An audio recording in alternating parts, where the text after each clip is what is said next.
Hello, Josh. Sorry, getting organized.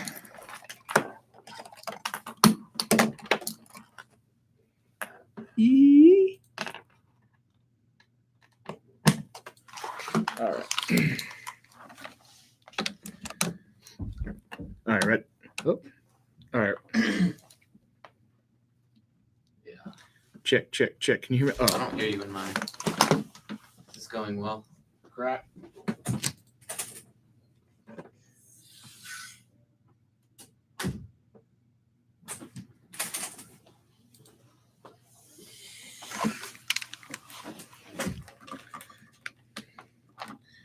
All right, we're ready now. Got me? There, yes. All Very right. nice. What's up, Atlanta? This is the MOTS of South podcast brought to you by Dirty South Soccer in the palatial 680 of the Fan Studios. I am Eric Quintana. Next to me is Josh Bagriansky, Sam Franco with the night off. Due to work. Was that the reason? I forget what reason. I don't know. It's been a lot quieter in here, though, before the show. I don't know. Not as loud. Yeah, I don't know. I don't know exactly. Not as Something is loud. missing, and it's been a lot quieter. Don't We're know what it is. We're keeping up with the all the playoff action in MLS. DC United up 1-0 on Columbus off of a. Who scored that? Was it Did you catch the name? Someone on DC United's team scored the ball into the goal. It was originally off a big set mistake from Zach Steffen. Yeah, it was originally a big set piece from about midfield. I think from Rooney, goes all the way across the box and gets put back in, headed into the goal, and goal, score. But we're not here we're not here to talk about that. It's a little just the game being on is a little bit distracting. It is a little bit I'm distracting. upset that Zach Steffen, after standing on his head in the knockout round against us last year, with a big mistake leading to the opener for DC United. So we could have definitely used that last season from him. Not good. All right, so I want to start with some of the end of the year awards for Atlanta United, and no surprise, Joseph Martinez, Miguel Almiron up for MVP, Tata Martino up for Coach of the Year, and you've also got Michael Parkhurst. All due respect, Michael Parkhurst, but inexplicably up for Defender of the Year. Not saying he's bad, but to name him a Defender of the Year, it's not bad. I'm not sure.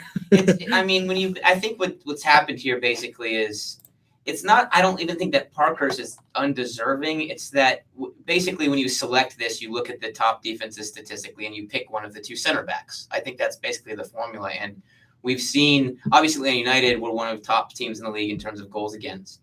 And I think quite clearly when MLS looks at handing out those types of accolades for Atlanta United defenders, as we saw with the All-Star game, Parkhurst, for whatever reason, is getting the nod over Perez. I don't know if it's just because he's been a guy that's been around for a long time and he's kind of a bigger name in MLS, but I think anyone who watches Atlanta United match in and match out would probably concede that Perez is the more valuable of those two center backs. I'm trying to think. Has he had? I know last year he had some fantastic tackles. I'm trying to think if maybe the season's just so long that I don't remember. No. LGP. Because look, if I'm going to pick between the two, I would say LGP more instrumental in the Atlanta United defense than Michael Parkhurst. Now, we are also not privy to all the vocals out in the field and how Michael Parkhurst organizes the back line and all the communication that goes on with that sort of thing, which wouldn't really play into the statistics part of this. So I'm not sure that matters anyway. But again, I think that's where Michael Parkhurst, his veteran presence, his experience, that's where it comes into play big time for Atlanta United, especially still being a young team in MLS. The other one that I'm not sure of is Miguel Almiron for MVP. Really? Why? I don't think look, if you take the Joseph Martinez aspect out of this, I think it's Zlatan's. And I know that he's only been here half a season, but I think it's between Zlatan and Rooney. But what they've done for their clubs and how they've done it. To win MVP? Above Joseph Martinez? No. If you take Joseph Martinez away from the conversation, I think Joseph Martinez deserves it, so unanimously. Yeah. But Miggy, you missed, not missed, but you had a portion of the season where you didn't score a goal. I understand that he did other things. I'm not taking away from that, but he did seemingly miss a number of chances in the big middle portion of the season. And I think ultimately there are going to be moments, I haven't gone and picked them out, but there are going to be moments where those goals might have made the difference in terms of points. Now, I'm not blaming his misses on. I think he deserves to be on the list, though. But see, I don't. Well, who's on the full list? Right now, I think it's Miggy, Joseph, Zlatan, Rooney, Carlos Vela. Like, I would put Carlos Vela over Miggy. And again, no disrespect to Miggy. I love Miggy. I love what he's done for Atlanta United this year. But to put him as an MVP candidate when he struggled, according to everyone that watched the games, struggled mightily during the big middle portion of the season where he wasn't scoring, he wasn't finishing. But I think his value is so much more, as we've seen the last 2 weeks without him, than just goals and assists. I mean, he's not we've talked about all year, he's not a great end product player. He's not going to, although he scored a lot of goals.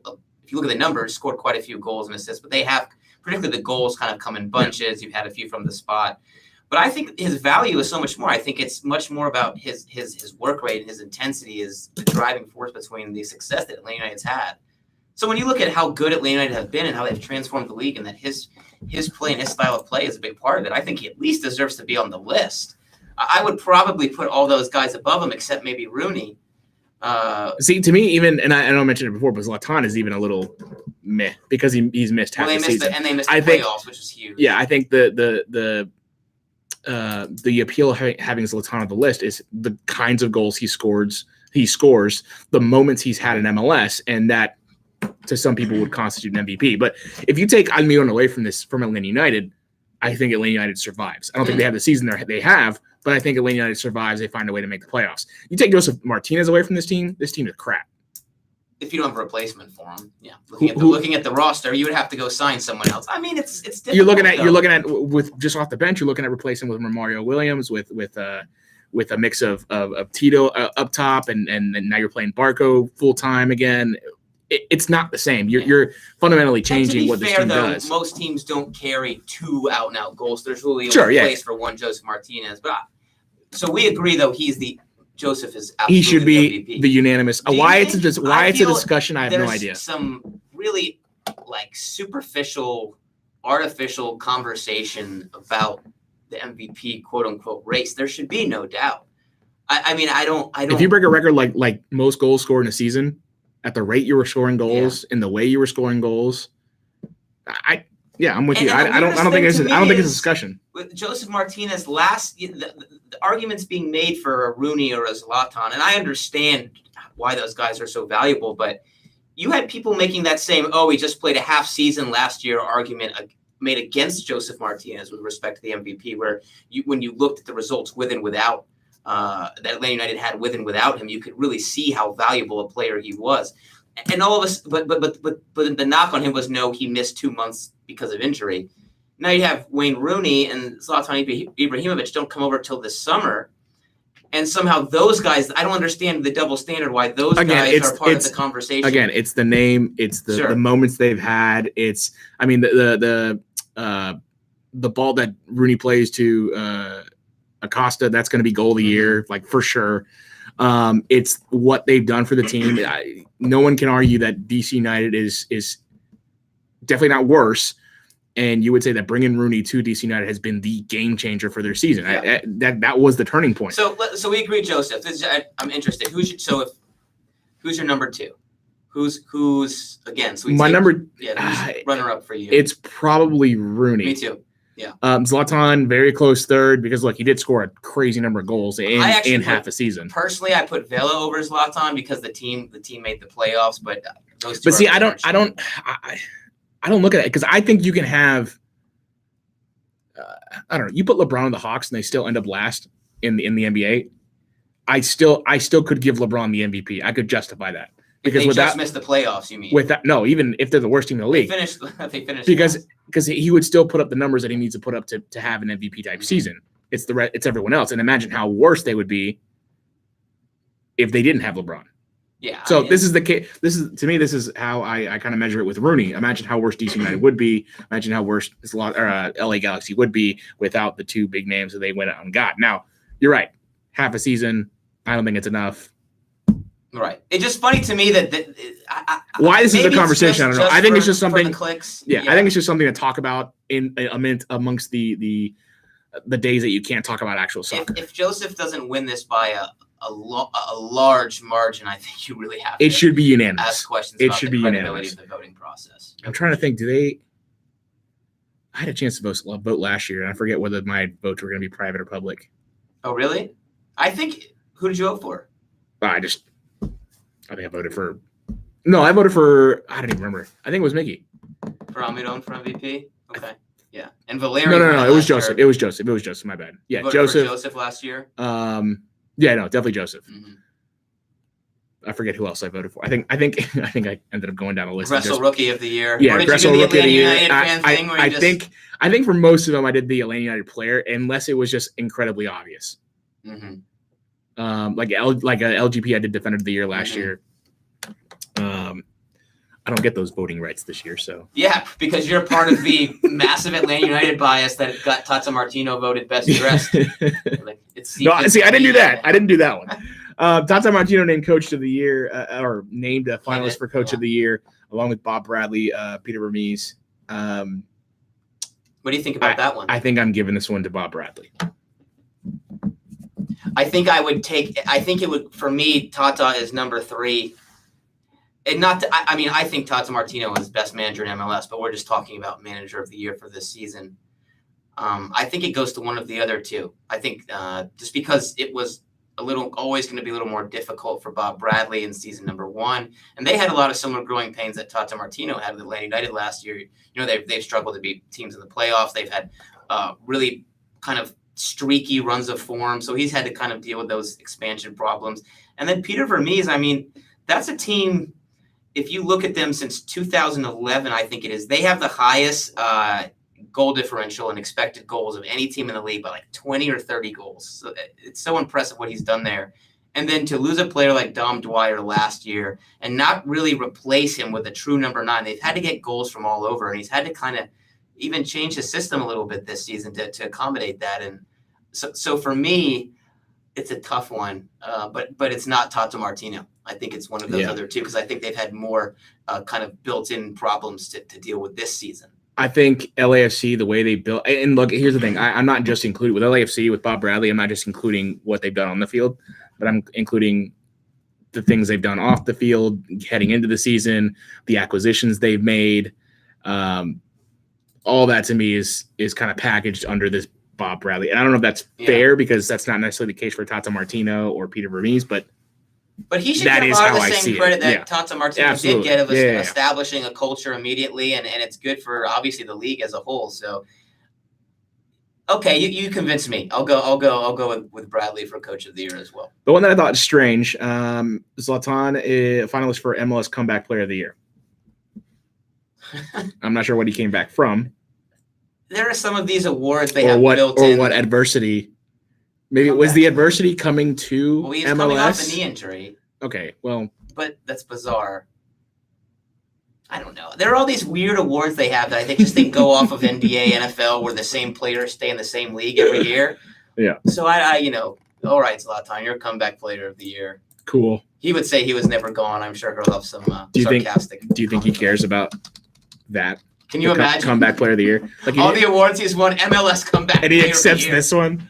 Oh. See, I think he accepts it and makes a joke out of it. Oh, totally. Definitely not something he's actually looking forward to. All right, so how do you want to tackle the next two big subjects we got? Are we looking back at Toronto, or are we looking forward to NYCFC? Let's just briefly go over Toronto, because I hope you got a chance to listen to the radio show last night. We really, really went in on that match. I was super negative. I was like Tito 2017 negative. Yes, that's true. Eric was reverting back, and Sam was the one. I'm gonna trying to talk you off the ledge, which I've never seen it before. I'm gonna rein it in a little bit, but I was Tito 2017 pissed off at Atlanta United.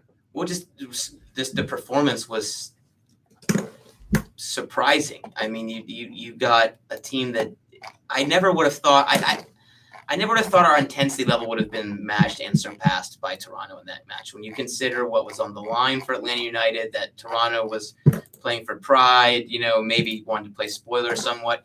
There's no reason. I can understand losing that match. I can understand drawing it. I really feel I'm a person that tries to be even keel about these types of things and not go overboard about one performance. But this was just so shocking that you got outplayed from a mental, physical effort standpoint by a team with nothing to play for when you had a trophy on the line. And now you're going to the playoffs where every game is going to require the intensity. Every team is going to come out you with high intensity, and teams a lot better than Toronto. So it's the main thing is that it doesn't give you much confidence going forward. I mean, I think that's the main reason that we're kind of sounding so hot takey. The sky is falling because we expect.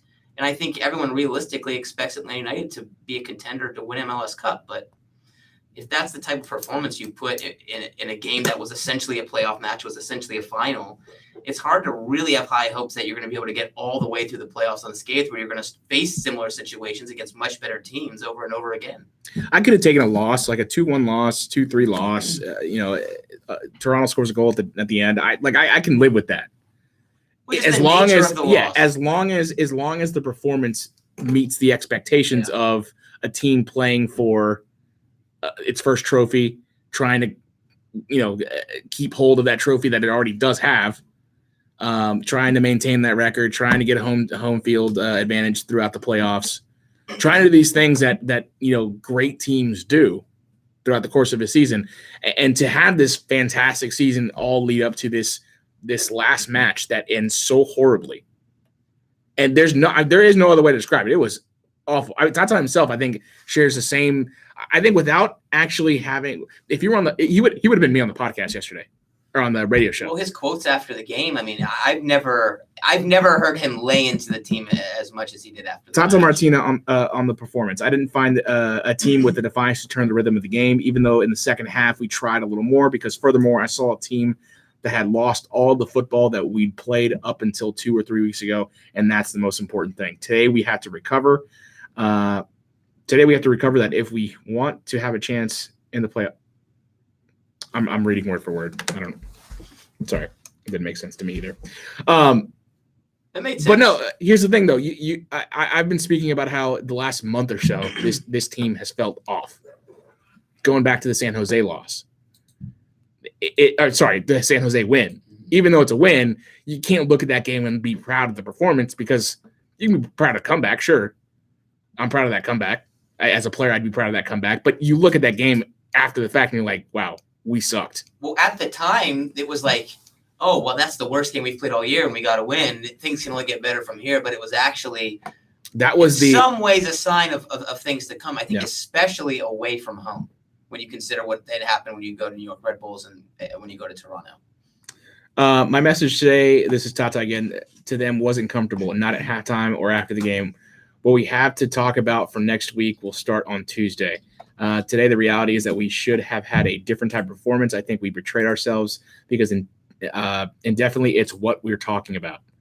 A lot of the effort since January 15th until today for 90 minutes is like throwing away a year's effort. That's how I felt about it. I felt that up until this moment, you were playing so great. You were riding this fantastic wave of momentum throughout the season. And again, for me, more so the last month, that momentum has been slowly drained. And this is kind of like the lowest point for Atlanta United when it comes to, and it comes at the worst time, the last game of the season. Mm-hmm. But this is the lowest point of that draining momentum for me. And I think it's even more of a drop-off, though. I mean, I feel like even if you were maybe the performances were consistently declining, you were still grinding out results. You still had, at least with the Chicago match, a reason with Miguel Almiron being out. Maybe the San Jose match, you had an excuse because you were on the long West Coast trip at that time. But this match, I think,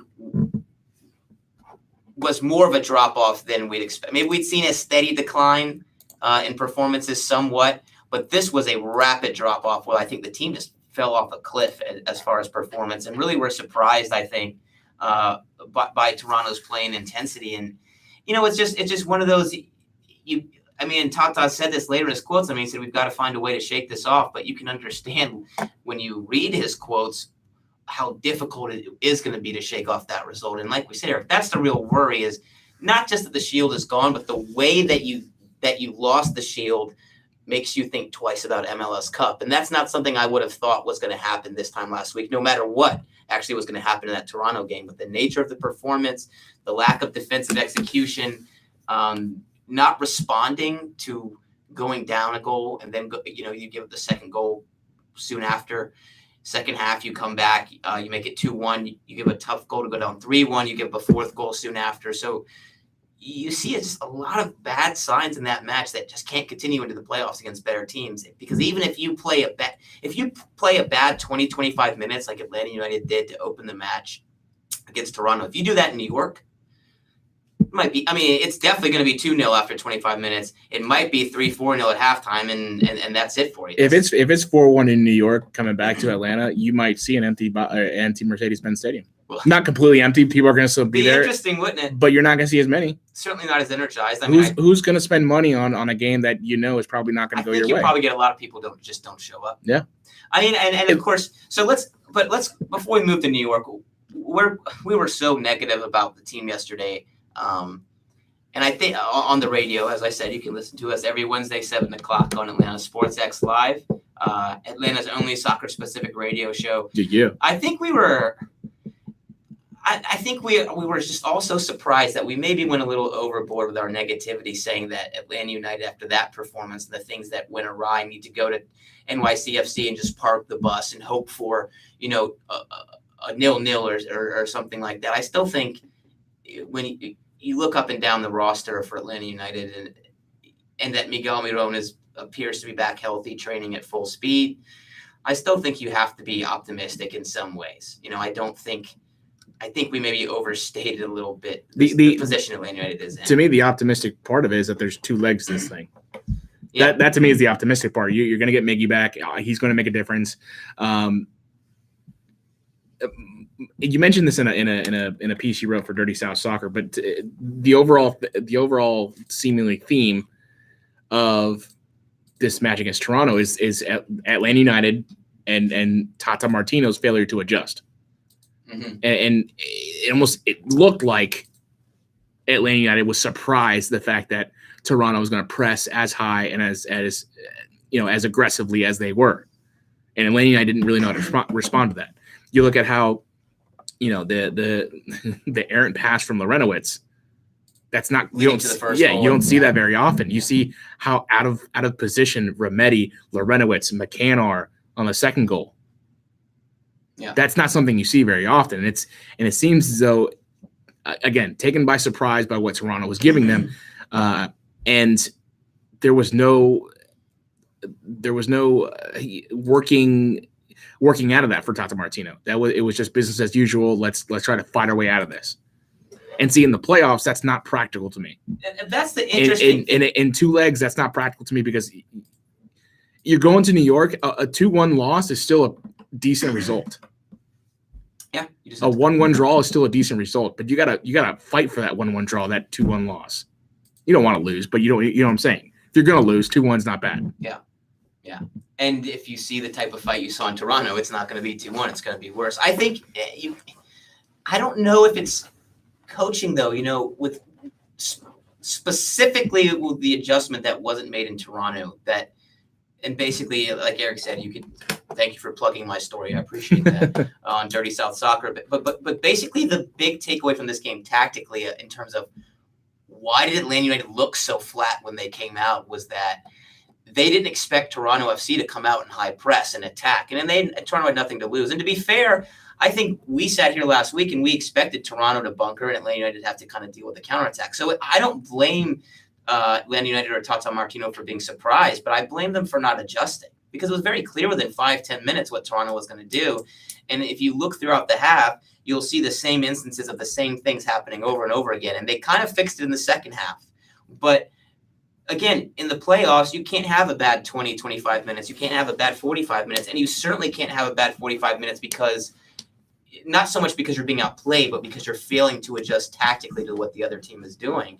And obviously, with the playoffs, you're going to come up against better managers, and you're going to have there might be times where they spring a tactical surprise on you, and we have to see. I mean, you guys say it's Tata, and I don't disagree, but I'm not blaming it just on Tata. It's rocket science for the players to recognize a high press and adjust. So I think we're also seeing some questionable, maybe some mental weakness or mental fatigue on the part of the players on the pitch as well, because of their failure to adjust to what really should have been pretty simple against Toronto, a team that have had trouble in the back all season. Here's what worries me the most. After the match, Michael Parker was asked what the biggest breakdown of the night was. And his response was, I don't know. It was a terrible performance from us in a big game, and it was very disappointing. We didn't make enough plays on either side of the ball tonight. We need to be better defensively, especially early on. That to me tells me absolutely nothing. But that's, I think, a lot of because he's dumbfounded. I know. Can't figure out. I know he says I don't know. Yeah. But he goes on to basically just explain his I don't know. And I think saying stuff like we didn't make enough plays on either side of the ball, that's just boilerplate. Oh yeah, that tells you absolutely nothing. Yeah. That's just ranting. But the fact that he said I don't know is that to me is awesome. That does not awesome, but and I think the center backs Perez and Parkhurst were the only two players I had any sympathy for because they were getting overrun in the back throughout the match. They were having to deal with the high press, like I said, without a midfield moving properly off the ball for them to find a pass between the lines forward. Instead, they end up lumping long balls forward to Joseph Martinez or giving the ball away under pressure. So I can see why Michael Parkhurst, as a center back, is just looking back on that match post-game and thinking, how did this happen? How was I getting overrun every 10, 20 seconds? Because certainly he would have never expected mistakes in those areas in terms of tactical and execution to happen on the last match day of the season. The big thing for me is what lessons directly do you take from this match going into New York? Because I think, obviously, as we said, you got to put it behind you. Is there anything specifically that Atlanta United can change tactically, or is it just executing better or personnel-wise where you don't run into these same problems against New York? Because, Eric, you were talking about this before the show. New York is a similar team in that they will press you, and then when they get the ball, they look to get it and go direct. So you can run into a lot of the same problems against Toronto that you did against New York, and this is a New York team that's much better than Toronto. If you look at some of the goals that NYCFC has scored in the last few weeks, specifically at home, you'll notice that as soon as they get the ball, they're going. It's almost as if they're playing the style that Tata Martino wants Atlanta United to play, just better than Atlanta has been able to do it. As soon as NYCFC gets the ball, especially at home, they're not taking the space. They're not worrying about getting around the guy in front of them. They're just passing the ball into space towards their teammates, but into space so they can run onto it. They don't have much space to run onto, but as soon as that player gets the ball, it's the next pass. Yep, they're constantly looking at the next pass and looking to get that pass into open space so that their teammates can run onto it. So many NYCFC goals and chances are created by an NYCFC player essentially kicking the ball into space and letting the teammates run onto it. Something that a lot of opponents, I guess, are just haven't figured out yet is that, not that they haven't figured out the field is small. Obviously, they figured that out, but you don't necessarily need to play 2 feet, especially if there's any kind of open space. Play to that space, and your teammates will run onto it. Yeah, and the thing is, if you can get into, and this might be an area for Julian Gressel to get involved, is if you can get into space in those wide areas. The field is so narrow. If you whip across into the box, it's not as far away as it would normally be. So because that field is supposedly regulation size, some might beg to differ, but with the field being so narrow, if you can find that space out wide, it's super dangerous to cross the ball in. And the only times you really can find that space are, like you said, Eric, winning the ball back and going direct down the wings. And, of course, NYCFC have a lot of players with good technical, good touch that can play those balls. And they're used to playing on that tiny field. That you need, David Villas. Yeah, they've mastered playing on that pitch. I mean, that's why I'm scared of I'm not I'm not with you in the sense that I absolutely want to play DC United, or I would have wanted to play DC United instead of NYCFC. But give me NYCFC on regulation fields, and I want NYCFC every day of the week. But in New York, in Yankee Stadium, I want nothing to do with NYCFC because this is their bread and butter. I think the last 10 games, They've only lost 2. And they're 12 wins, 1 loss, 4 draws at home on the year. I mean, they're fantastic at home. And the field plays a huge part of it. I think the test for Tata in this first leg is, can he do something he's not used to doing? In the sense, look, I would beg Tata Martino. I'm not saying abandon the way you played all year, but focus on not allowing goals first, as opposed to trying to score as many as you can. This is kind of I'm not worried about exciting, entertaining soccer in the playoffs. I want practical soccer that is going to lead to advancement. That's what I want. I think that's what everyone wants. This is something I'm hearing a lot. And I don't know that I totally agree that Tata Martino hasn't shown a tactic to sit back and absorb pressure and counter all year. I'm hearing a lot that right now, there's not a plan B, but I remember Atlanta United that played 4-2-3-1 this year, 3-5-2, different variations of that, with whether you put Barco underneath or Tito underneath.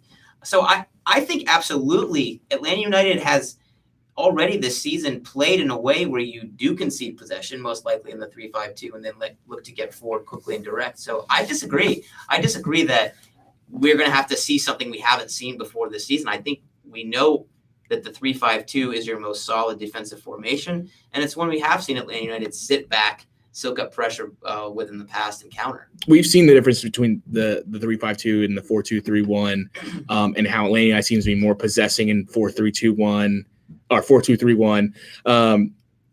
They concede a lot more possession in the 3-man back line, at least like throughout the season. What we saw, that's typically what we saw. But what I don't necessarily disagree with you, but the message in the locker room in the press conferences after those matches you've conceded possession in a three-man back line, the message was still, we still need to go forward. We still need to maintain possession. We're set up like this so we can go score, right? Right. Yeah. And that didn't happen. So the formation might have shifted, but the mentality was still the same. I need the mentality to be kind of switched a little bit. So then do you maybe think about Franco Escobar playing the right wing back position, and maybe that's a little more defensive minded than a Julian Gressel, or do you just, assuming you play 3-5-2, or do you just tell your wing backs to play a little deeper? There's lots of stuff you could do. But if you're the manager, Eric, what specifically are you telling the team pregame? Here are some things that I want you guys to change mentality-wise that make us a more defensive unit. I want the mentality to be that when you don't have when Atlanta does not have the ball, I need 10 guys behind the ball. I need at all times. If you lose the ball, it's not, Escobar's got him. He's good. It's everyone busting their butts to get behind the ball. The only exception I'll leave out there is Joseph. And I think in a 3-5-2, maybe you can leave Fatito high. Sure. As well, if you got the fifth defender. Yeah, if you've got 2 up top, I'm not a problem for me. But it's getting everyone behind the ball, suppressing the amount of open space that NYCFC can play into. Making sure that, because I think specifically Escobar and Gressel, and the same with whoever plays on the left wing and whoever plays left back, whoever decides to do that, they got. Garza? I think so. Yeah, I think so. I don't wish any player to get hurt. How do I say this like PC? It's a convenient time for McCann to not be available. Yeah. Because then you're forced to play Garza. That was maybe the one silver lining of that match, was that you got Garza. It's convenient to not have to play McCann. I don't want him to get hurt. I hope he has a fantastic rest of his career after he's done with Atlanta United. And honestly, he's a good bench. He's a good utility bench piece. I wouldn't mind him being healthy. After what we saw against Toronto, there's no way you can. I don't think there's any way you can play him in a big match like this. And I think maybe he's a player. First of all, I've been saying this all year. I feel really bad for Chris McCann as a slow Irishman being asked to play left wing back with Atlanta United. that is a square peg in a round hole. That is the definition of it. And I think he's done everything he could possibly do there. Yeah. But certainly and I think physically he's maybe breaking down a little bit. He's being asked a lot from an endurance standpoint in that position. So, but what I would want for my fullbacks, my wingbacks, a little more conservative from your wingbacks. Yeah, a little more conservative, a little more, and honestly, you don't need to. It's being conservative. I think about how Gressel scored, or how Gressel assisted the Martinez goal in New York. with a long diagonal midfield, basically. He doesn't need to get that far forward and still be and he doesn't have to give up his aggressiveness in New York. He can do both. He can be aggressive, like moments like that, while still being conservative on the defensive end. But Escobar and Gressel need to be on the same page. Garza and Barco, whoever it is, need to be on the same page. Barco can't just live in La La Land up there like he did against Toronto. He's got to come back. He's got to defend. He's got to be in front of someone. Although we might not see him in the 11. Maybe, whoever it is. Whoever it is. You, they got to be on the same page.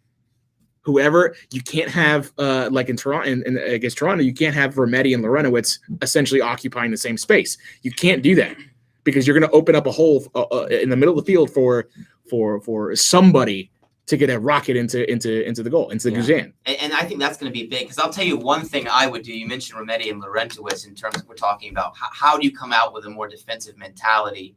I think one thing you do is you've got to come out Lorenowitz 6, Vermetti 8, and then Almiron playing that number 10 position because I just Darlington Nagbe from a defensive standpoint, I think he's been exposed quite a bit when Almiron's been out of the lineup, even though he was kind of the most advanced center mid against Toronto. Defensively, just not in position, not a ball winner. So one way to get more defensive is you play Eric Vermetti and that box-to-box role, who's just a better ball winner, more natural defender. And if you need to, you can bring him alongside Lorenowitz and play two holding midfields at once. And that's not to take anything away from how well Nagbe has played so far. No, and he's good on the ball. Yeah, I think in this game, exactly, where you don't want to give up goals and you want to control the defensive side of the field, your defensive third, ideally the middle third of the field, Nagbe.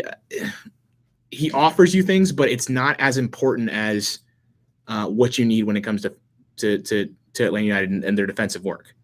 You need people to occupy the space. You need people to be thinking defensively as opposed to going forward. That's why you do have Almiron in the middle of the field. He'll come back. I would have him come back a little bit, but focus mostly on getting the ball turning going forward. Well, he's going to be the key. If you can concede a bit of possession, which NYCFC has seemingly loved possession this year as the number one possessing team. Yeah. So if you can give NYC possession, let them kind of build themselves up, let them kind of, work the ball around the perimeter, then at that point you can feed Almiron like you try to in Toronto, not necessarily Almiron, but you can feed the middle of the field and have that person turn and feed Martinez in turn. Right. Well, but you didn't have that against Toronto because obviously Miggy wasn't there. Absolutely. I mean, and that's the value of Miguel Almiron. I mean, he's really we talk about not being able to break Toronto's press, but he's really your press bait breaker. He's the most player that's most naturally suited to that. He's going to be so important because you mentioned earlier, Eric, that you want your wing backs to play a little more conservative, but that doesn't mean they can't get high up the pitch and bomb crosses into the box.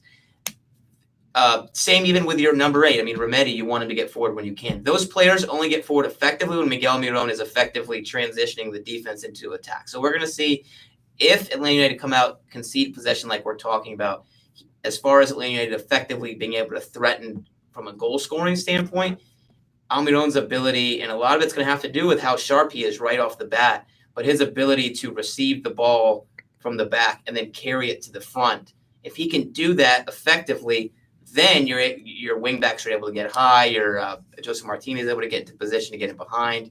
You have your free roll, whether it be Barco or Michel, but freed up. So that's going to be the key. And it's something he excels at, but it's harder on the narrow field because you get pressed quicker. And obviously, you're coming off hamstring injury. He's going to have to be sharp right away and have a really, really good match. The other thing that I'd want to see from Atlanta United is when you are going forward, I need you to pull the trigger on the pass, on the shot early. I don't want to see Gressel. Look, Gressel getting that cross off is fantastic because I think he takes one dribble and just hits the ball. It's kind of a hit and hope, honestly. Yeah, and it is a prayer. Yeah. Finds Martinez's head and goes in. That quickness is what you need to see out of Atlanta United going forward. Barco is not suited to play with NYCFC or against NYCFC in New York. Not in the first 11. No. Absolutely not. Almiron, I'm a little nervous because again, how quickly NYCFC can converge on someone in the middle of the field and how well they don't let you turn. And look, it's not that he doesn't have any skill, but Almiron's at his best when he's flying forward. Mm-hmm. When he gets around you and uses his speed. That's when he's at his best. Well, that's the key. I'm not saying he can't dribble around you or he can't, put a skill move on you or anything like that, but it's not something he's relying on every day of the week. The key for him is he has to break the initial press from the midfield, and then you've got space, and then you can. And that's part. To me, that's part of the turn, and I think he's very capable of making the turn. But after that, you got to decide real quick. And NYCFC have players in the middle of the field to combat it. I mean, I think a big part. I mean, people have been saying that this is not the same NYCFC of Patrick Vieira, but if you look at their underlying statistics, they've been playing just as well, if not better. They've been very unlucky.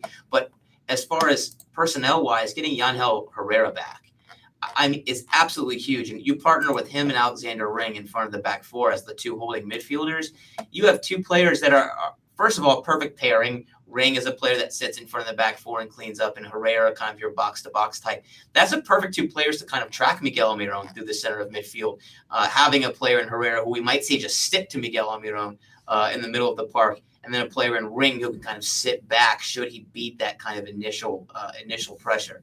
So, I mean, I wouldn't bet against Miguel Almiron. I mean, but and I'm not saying I am. He is so good at receiving the ball, being the first man, and playing at pace and getting forward on the counterattack. Again, but this is against on regulation fields against not NYCFC, who have two center mids who are fantastic, the type that you need to combat.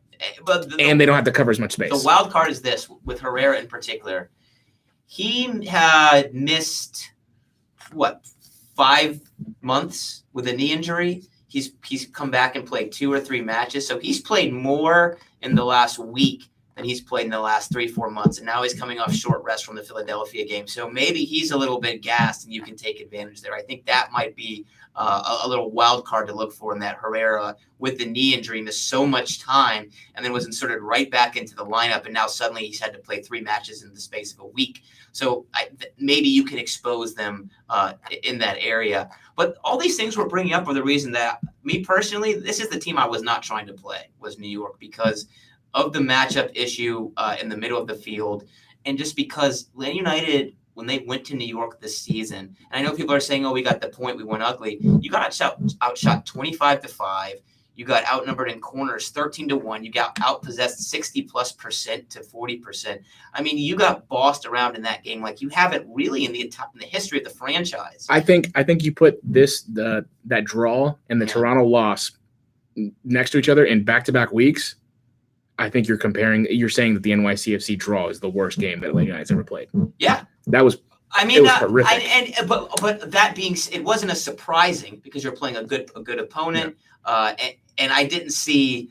But it was execution issues. I just saw a team get outplayed. But it was, to me, it felt a lot like what we saw in Toronto, where it's this almost this unpreparedness or this lack of being able to adjust to whatever the other team is doing in the circumstances that they're doing it in. Small field. Yeah, I understand. I mean, certainly those are the 2 matches where I watched and I felt kind of the most helpless as a fan, felt like you're treading water and just not looking dangerous at any point. But let's look at the positives too, right? So one thing that you do know is the pressure is going to be on NYCFC big time, because you brought up that home record, Eric. The NYCFC on the road, 4 wins, 9 losses, 4 draws this year. So Atlanta United, despite the fact that some might say all the pressure is on Atlanta United, being the darlings of MLS and the 69-point tally. The later that game goes and it's competitive and close, NYCFC are going to start to get desperate when they start to think, oh, God, we're going to have to go to Mercedes-Benz next week and we're 0-0, we're 1-1, even maybe up only a goal. So I think you might start to see the pressure transfer over to New York as the match goes on. And I think if Atlanta United come there, soak up that pressure like we said, execute defensively, hopefully look dangerous on the counterattack, and then you're going to see New York really have to come out of their shell and come forward, because they're going to know that they need to keep Atlanta United realistically at arm's length before you come to Mercedes-Benz, because Atlanta United has been so good there, and obviously they've been so poor on the road all season. Gustavo Rodriguez in the YouTube chat saying NYCFC at home is impressive. In this game, we'll clear the unknowns, but it's crazy to change our style of play right now. Anyway, I hope Eric has expressed his feelings in excess. I agree with Gustavo. I just think that the style of play we need to play has been on display this season. I disagree that Atlanta United have failed to sit back and soak up the pressure and counter this season. I think they've absolutely employed that tactic multiple times. And I'm not saying change the style of play. I still expect them to be this very fluid attacking style of play. Sure. But I think for there's going to be times against NYCFC in New York where it's going to be better just to kind of sit back and wait for them to mess up. And in a playoff situation, generally, you have to kind of have that possibility of caution, of we're going to need to play cautiously in every player's head, except for obviously a Joseph Martinez. But you have to have it in everyone's head. Look, I mean, you can't give up a bad goal, so we're going to have to defend well and solid. If Atlanta United can score one goal early, then I think that the mindset needs to shift even more dramatically to not necessarily all the way, but there's got to be that mentality. It's like, okay, well, we've scored one. Let's just make sure we're not blowing this thing. Let's make sure we're not going to concede two, right away or at some point in the match.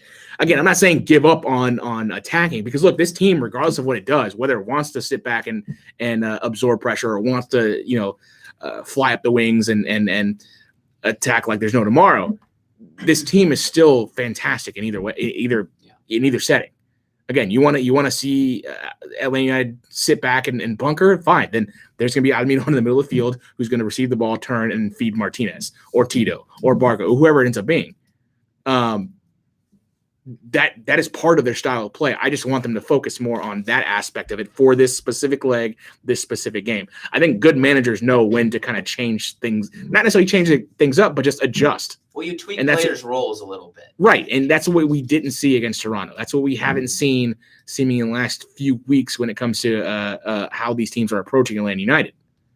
It's that lack of adjustment. It's the seemingly lack of – it's almost like 60th, 70th minute, we're just kind of throwing subs on just to throw subs on, and we don't really know what the plan is. Every time I see Romario Williams, I'm like, what are we doing? I'm not saying he doesn't offer you anything, but – how else are we fundamentally changing this or adjusting to the team we're playing when we throw in Romario Williams? We said the same thing about Kenwyn Jones last year. Yeah, I mean that didn't. Usually when you see Romario Williams, but that's just an example. You see the same thing when sometimes when Kratz is thrown on. Not deep though. No. I'm not saying that. Yeah. I'm just saying that there needs to be, if you can get up a goal. If you can get up two, that'd be awesome. But if this is a close match throughout, I don't want the focus to be we got to score. I want the focus to be, okay, let's worry about defending our goal, and then if we get a chance, let's get at them. So how you do that is you just put little, you say go out there and play as you normally would, but wing backs make sure you don't get caught too high. Again, exactly. So and on a field like NYCFC, you're asking Gressel, don't bomb up the field as often as you do. And again, we're presuming 3-5-2. Right. You don't have Barco or whoever ends up playing on the left side to bomb up. You have him and Garza, Gressel and Escobar on the same page when it comes to defending NYCFC first. That would be the priority. Then you move on to how do you attack NYCFC after you've defended well. And the good thing about that is if you get into those spaces on the counterattack, you have a group of players who are very naturally suited to play in large spaces. So almost executing defensively will provide the offense. I think that's almost the mindset is let's focus on defense first, because if we do that, that's how the chances are going to come on the other end. The only reason that the game in New York wasn't worse or wasn't a loss is because Guzan happened to be Guzan in the post, baby. Yeah. Fantastic professional that day. Yeah. That was really it. They had what did you say the number was? 25 to 5 on shots. Come on. And the XG wasn't pretty either. So it wasn't just a case of, because I know people love to say, oh, they were taking shots from 40 yards. The XG was. And I don't like that those kind of numbers, but it all fits together in this case. And what's also scary that match is you played 3-5-2 that match, and that's been seen as Atlanta United's most stable. It's clearly Atlanta United's most stable defensive formation. The only time it didn't really look stable was that trip to New York. And, of course, that was a game you didn't have Tito Villalba healthy. So there were a lot of moving parts there. I think NYCFC, I think Patrick Vieira left like the next day for Nice. So they were like super inspired to play for him. So there were some moving parts in that certainly maybe tilted the scales in New York's favor. But, I mean, man, you don't have a formula works there. Yeah. Because the 2 times that you've played in Yankee Stadium, it's just been totally out of sorts. If you think you're going to go up to the Yankee Stadium, play against NYCFC at their game, and fly up and down the field with them, you're going to lose. And that's what we said. Concede possession. Don't try to press them constantly and win the ball back and try to possess the ball and beat them at their own game. Let them possess a little bit. Let them make the mistake on the ball. Hit them, because between the form you're in, the fact that you're on the road against a team that's the best home team in the league, those things alone should make you want to play a little more solid instead of flying around looking for a big win. I don't mind Atlanta United being incredibly boring on Sunday. Not at all. I don't mind that at all. I mean, I would take a 0-0 all day. Yeah. I'd be thrilled with that. If NYCFC want to come and you want to sit back and they want to just knock the ball around the back midfield, have 65-70% possession, let them. I'm cool with that. Yeah. That's an exaggeration. 60%. No, 65 to 70 would be too much. But if they have 55-60% possession, maybe a little more, it's more about what areas are you allowing them into, not so much are they on the ball all the time. Let me see. I'm taking some questions from Twitter. Jim Curtin said after the match in New York that with Herrera back, no one can get past NYCFC midfield. What are your thoughts? And how can Atlanta overcome that? Well, you got Miggy back. So for starters, that's going to help. I mean, that is the midfield bypasser, right? I mean, he's the player that's built to break through a center. That's coming from, Shiva at Sheaves77. Forgot to mention that. I think well, it's all Almiron. I mean, that's kind of what we just discussed. But what New York do, so compare their press to the Red Bulls. The Red Bulls will press everybody. So they'll press every single defender. Atlanta United went there and played 3 center backs. They pressed all 3 center backs. What New York does is they'll press with David Villa up top and Maxi Morales just behind him. So you have 2 players pressing. They try to force the play one way and basically force you into that midfield we just talked about with Herrera and Ring, who are 2 fantastic ball winners. They'll almost just let the center backs kind of have the ball with Villa kind of running around. Yeah, because those guys aren't ball winners. Right. They just want to force you one way. They're forcing Villa's just there just to kind of make you move the ball. Everyone else is like, all right, well, we're just kind of waiting for you to make the mistake by marking everyone else. Exactly. That's a lesson for you young players out there. When you're pressing as a striker, you don't have to win the ball. You just force the play one way, and if their teammates behind you read it properly, you're going to win the ball back and go. And, of course, NYCFC have 2 fantastic ball winners in Ring and Herrera in the midfield. So with respect to the question, I mean, there's a reason Jim Curtin said that, because they could not effectively break that center midfield pressure the entire match. And for Atlanta United to do it, I think, as we kind of discussed a little earlier, Almiron is the key. Because he's the guy that's going to, whether it's passing around or dribbling around that midfield too and breaking into the final third, it's going to go through him. NYCFC, a lot of their service comes from the wing. So that's one of the reasons I want more focus when it comes to how far Gressel's going up the field. Who do we think it's going to be? I'm trying to rack my brain. On the left? I think it's going to be Barco. In the 3-5-2? You think he'll play Barco as a wing back? I'm thinking 4-2-3-1. Well, so you might see that. Then I think you do see Barco, and I think you see Villalba and on the right and not Gressel, because or maybe you switch Gressel to the other side. Maybe, but I don't think Gressel can play on the left. I could be wrong about that. Look, I wouldn't mind seeing Villalba on the other side just because Villalba could play on the left. I will say the big weakness for New York has been Sweat, the left back. I mean, if you look statistically, he struggled, and you also look at where teams tend to direct their attack towards when they play New York. There's a reason that they tend to go down his side. So I think if you're going to play that kind of 4-2-3-1, 4-3-3, I'd rather put Tito on his side and just beat him for pace and just skin him. And in that sense, we've been talking about it all year, and he keeps starting, and he deserves to start Julian Gressel. But in the 4-2-3-1 in this match, I don't think you can keep Tito out, and I don't know that Gressel plays on the left. And I don't know that you want to put Tito on the left because you want Tito going at that you want Tito on the right going at that poor left back for NYCFC. So it's a tough one. I mean, we might not see Gressel not start. This to me is not the game to don't even play Barco, in my opinion. Because look again, to me, his hold up, it doesn't do Atlanta United any favors. If anything, it helps. It helps NYCFC specifically on this field. Any other opponent, any other venue, I'm singing a different tune. But when it comes to playing NYCFC in New York at Yankee Stadium, Barco his hold up is just deadly. Well, it's going to kill anything you have going forward. Yeah, I mean, when you're on a field where people can collapse onto you more quickly, his issues giving the ball away are just going to be even more exaggerated. But I mean, the success that NYCFC has on their opponents in their own building is how quickly they pass. So their opponents, in order to counteract what NYCFC is doing defensively, they need to do the same thing. But you would go, and Barco doesn't do that. But you would go 4-2-3-1, or you would just predict Tata will do that. I think I would have four in the back, 2 in front of that back line. Remedi and Lorenowitz. I think, yeah. I mean, that would be your most kind of solid defensive. And then I would toss Vijayba to the left side, Gressel on the right, and then you got Joseph up top. Yeah, it works. I'd be in the middle. I guess the worry there is you're just not solid defensively. Well, you are if you play Remedi as another 6. If you tell Remedi to sit and stay next to Lorenowitz and you have 2. Well, I don't expect any of them. I expect Remedi to try to ping passes over the top to either Vijayba or Gressel, but not running up, not running forward as much. I'll tell you though, do you trust him to do that? He's been. I think we've loved Eric Remedi all season.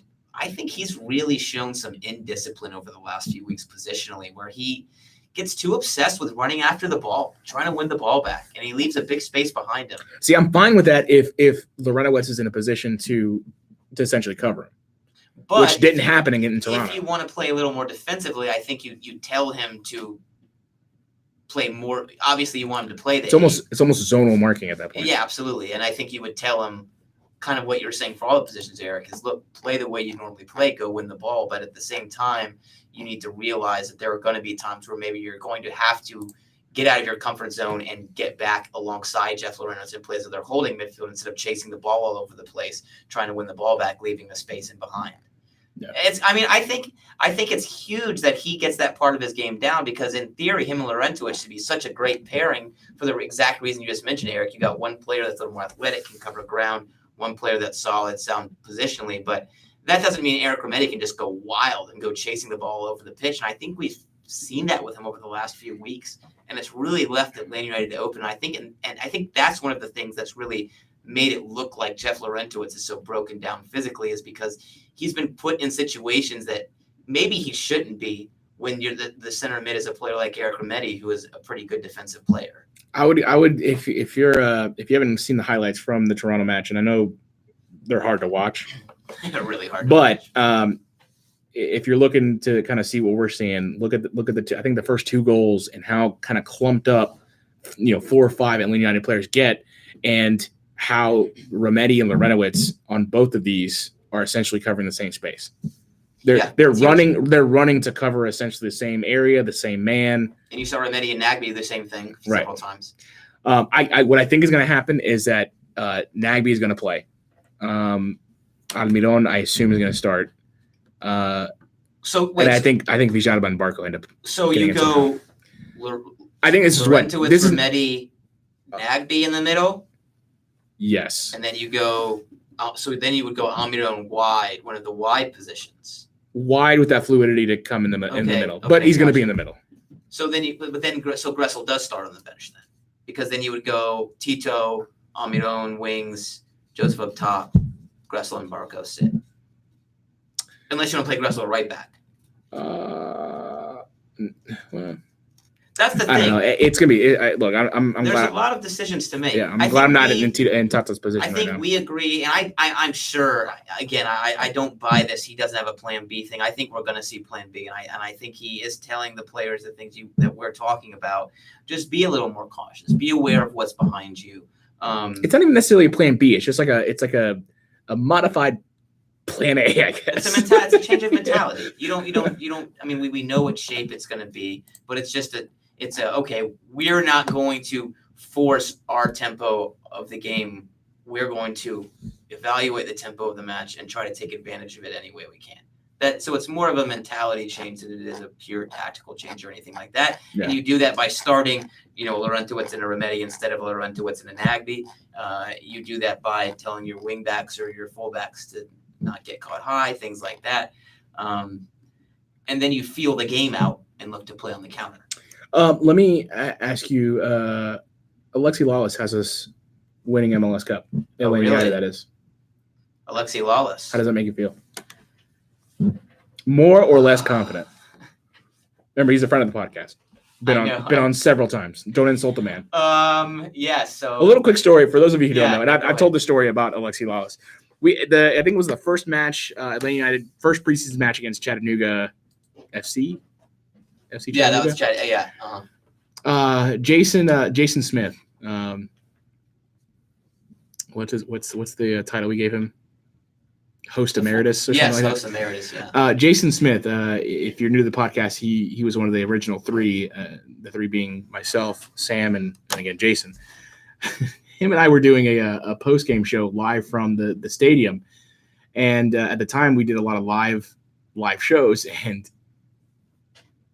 Alexi Lawless happens to be watching the game because Atlanta United is the new hotness with the names and the team and the players. He called into our podcast. This is an internet streamed podcast, and he happened to be listeing. So did you know who he was right away? As soon as he called in, I knew who it was. So because we'd had him on the podcast a couple times before that. He has a very distinct voice, and the way he presents himself when he says hello, I look over at Jason, I mouth, that's Alexi Lawless. So did you start interviewing him as Alexi Lawless, or did you just treat him like another caller? Like, oh, we have Alexi. Well, I mean, it's Alexi Lawless. I'm not going to just, because normally what I would do, like in radio, what you're supposed to do, not everyone does this. And if they don't do it this way, it's the wrong way, just FYI. So when you hear a radio station letting a caller linger on, they're doing it the wrong way. But what you're supposed to do is take the caller, he says his point, and you immediately cut him off. Yeah. You cut him off, move on, because you don't want to drag on with the caller. Well, I'm not going to do that with Alexi Lawless. I'm going to have a conversation with him. I mean, it's Atlanta United's first preseason match. I want to see what he thought. Yeah. But did you reveal to the audience that you were talking to Alexi Lawless, or did he knew. Yeah, no. He knew. He presented himself as Alexi Lawless. He. Oh, okay. At some point, yeah. So it's not like it was just like, Eric's showing a lot of respect to this caller. No. Asking all these questions. I asked him. I asked him the questions I would ask him if I were just doing a general interview with him. I'm glad he picked Atlanta United. I think I'm neutral on whether it makes me feel better or worse.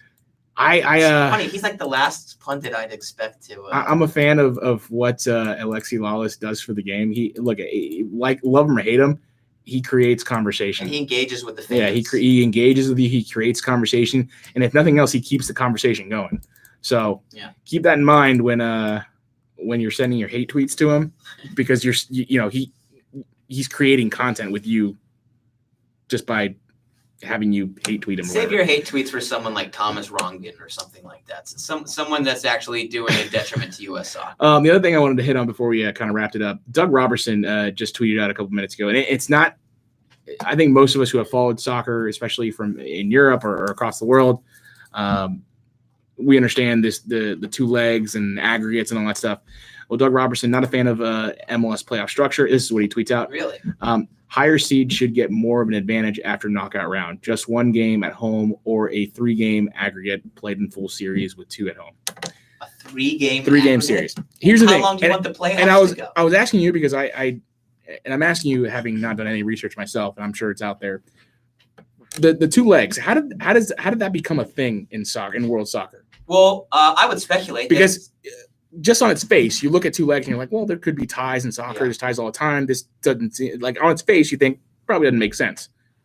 Why just 2 legs? Well, you want to avoid penalties at all costs. If you do a best of 3 or a best of 5, you have to determine a winner for each and every match. So 2 legs makes more sense in the sense because it's not as luck driven as exactly. You avoid penalties at all costs. I mean, this is something we used to see in the old days of MLS when it was best of 3 in the playoffs, and you would see, obviously teams play in a more cagey way in an elimination scenario, and you'd see a best of 3 series where all 3 games went to penalties. Yeah. So with 2 legs, you avoid that at all costs. Obviously, it's possible that you still go to penalties, but you avoid that at all costs. And it's just more practical. I mean, to play a 3-game series, I think in soccer is just that was the other thing. So the other thing I figured was a reason is with two legs, you can go ahead and schedule out the entire playoff. Yeah, exactly. Because you know exactly when each game is going to be, and you know that at some point after the second leg, there's going to be a decision made as to who advances. Yeah. So go ahead, Eric. With 3 games, you know, one team could finish after the second game and have a good, you know, 4 days rest, whereas the other team's got to play that third game, has less rest. Yeah, you avoid that possibility as well. I because I've grown up in the soccer culture, I don't really care about, you know, aggregates and whatnot because we just grown up with the system. Used to it. Now, for someone who hasn't followed soccer all their lives, I could see where this is strange. Yeah. I literally just got asked this before we hopped on the podcast. I just thought it'd be an interesting conversation. But I do wish that the home games were reversed to where Atlanta had the first home game and then had to go to New York for the second leg. I mean, well, I guess you could say, maybe you because would be at home first. I mean, the whole home field advantage thing in 2 legs it's not really a thing. But best of 3 it's not just something that's been done. I mean, they don't do it just because it's always been done. There are also very practical reasons for it, that you avoid penalty kicks, the dreaded penalty kicks at all costs. It's so cool for me, you know, just have a local team be a part of a 2-leg series, you know, just growing up watching, you know, Champions League. And we didn't get this last year either, so this is something still new for Atlanta United. So this is new. I love the 2 legs. I mean, it's basically a 180-minute match, home and away, so it's very tactical. I really, really, really enjoy it, and I'm excited to have a local team, my local side, be a part of this, and for people to kind of get their feet wet with how it works with 2 legs. And it's really a fun thing to watch, but because of the away goals tiebreaker, a goal flips the momentum unlike any other sport. I mean, it's so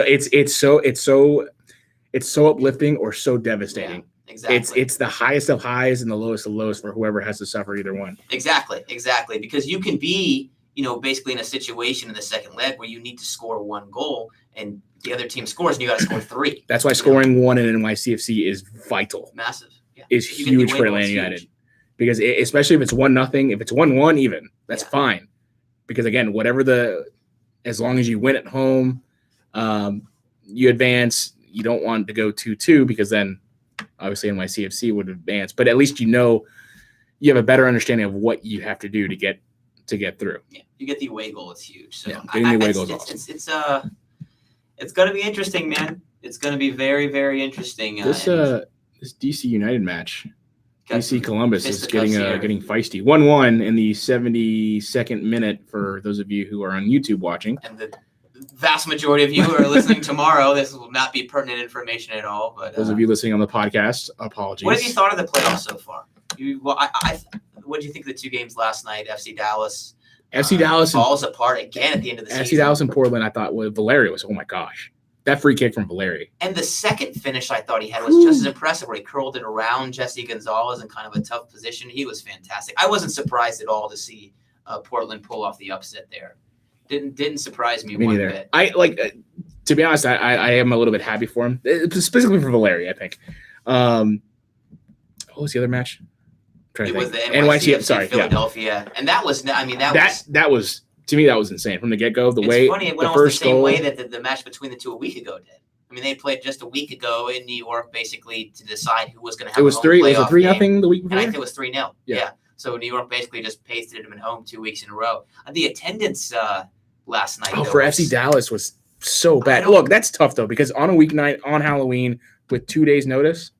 Let's say that that's tough. Here's a big thing that I think even in Atlanta with the playoff structure, even in Atlanta, that's tough. With the playoff structure, don't have your knockout stage games 3-4 days after decision day. Wait a whole week. Have them the following weekend, like you said, Eric. That gives people time. It's not 48 hours to buy tickets. It'll be a better night for a match on a weekend. So don't start on Wednesday, Thursday. Go ahead and wait a week and give people time to get tickets, get to the match. I get where you're coming from, but then you're pushing MLS Cup another week. And I think that's a big thing. And it's already December 8th, I think, this year. So That's pushing it to December 14th, 15th. Well, you could say, okay, let's do this.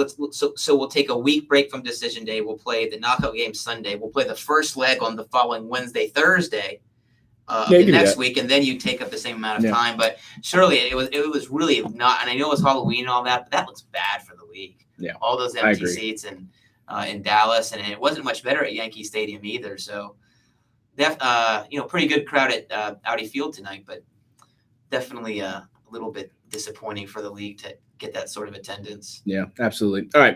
Anything else we left out that we have to mention? Yeah, I've been looking at this. What is this pink key on your keychain? Hold it up for the viewers. You have a pink key. To be honest, it's an old apartment key. But how did you end up with a pink key? So I'm not hating. My lady of the night. Your lady of the night. She is that what you call your girlfriend? She made me a key for her apartment, and it just happened to be a pink. What's it called? Breast cancer awareness. Oh, okay. It's a breast cancer. Oh, did you not know that's what that was? No, I just thought you had a pink key. One of my old roommates trolled me. I lived with him. I rented a house he owned, and he went and got me a key. It was pink and it said princess on it. Yes. So I thought maybe you had been similarly trolled. But this is a key to the former apartment of my lady of the night. Yeah, you just called your girlfriend a lady of the night also. So I really hope she hates it so much, but I think it's so funny. Being called the lady of the night. Referred to as a prostitute. She's not my lady of the night. It's a joke. Relax. We'll see about that. All right. Anything else we gotta hit? No, I'm just ready for Sunday. I know we sound. We don't know the time yet. I'm thinking it's going to be. I don't want to speculate because it'll probably be decided. Honestly, it's either 5 o'clock you or 7. Listen to this, but I'd assume it's going to be a later match. And I know we sound negative. But I think at late night it's going to go get a good result. The thing is, the reason we sound negative is because of what we just seen. Yeah. That has a lot to do with it, and how we've looked in the past against NYCFC and New York. And again, the recent form doesn't lead you to believe that it's going to get that much better. Now, I hope we're surprised as hell come Sunday, and I hope we're talking about coming back to Atlanta with a ridiculous lead that should knock NYCFC out of it before they even land in Atlanta. I hope. I just don't know what leads anyone to think that they can pull that off. Every time, right. Think of last year as well. Every time Atlanta United has played in New York, it's been awful. So what do you think? What's your score? I'm hoping. I would take 2-2. Mm-hmm. I would take a 2-1 loss. I take any kind of win. I mean, the key is that you want to be able to come back home with a legitimately attainable result, whether that be 2-1, which means you come home and you essentially just have to win the match. Yeah. But to me, I think it's good. I think we're looking at like a 0-0. I think. Really? Yeah, I do. I think that as a product of Martino saying, okay, we're going to park the bus. I think that's a big part of it. Yeah, and I think also New York are a team where if you do kind of sit back, their style doesn't necessarily lend itself to go right at you. It's more to knock the ball side to side. So I think we might see Atlanta United able to kind of sit back and almost relax a little bit while New York knocks the ball around and hopefully without penetration. So I'm going to say 0-0. And you're coming home, and you just have to win. You got to come home and win. That'd be fantastic. Well, yeah, you got to win because if you draw at home after 0-0 in New York, you lose. And keep that in mind. So here's everyone always says, is it going to go to extra time or not? It goes to extra time, and the second leg when the score is identical after 90 minutes of the first leg. Otherwise, away goals will always provide a tiebreaker. So if it finishes 0-0 in the first leg, the only way it's going to extra time in the second leg is if it finishes 0-0 after 90 minutes. Yep. That's how I look at it because a lot of people overthink it, say, oh, well, away goals count twice, and all that, which actually isn't the case.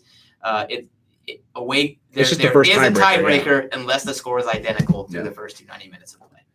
All right.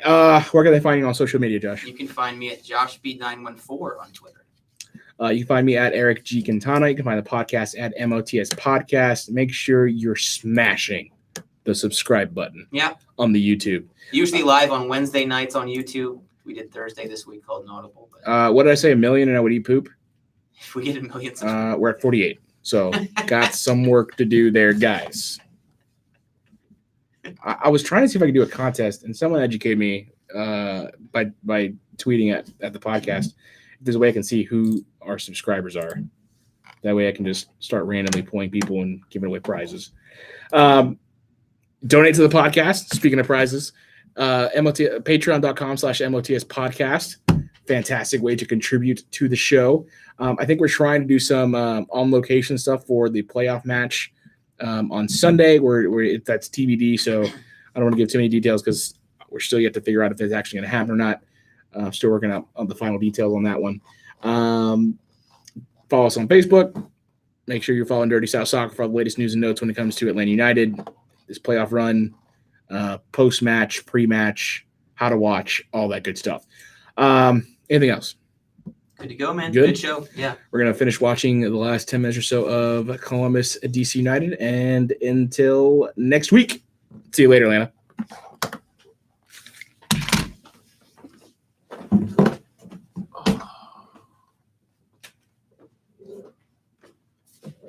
Finish in regulation, so I don't have to pay for parking. Don't go to stoppage time. I almost was just straight up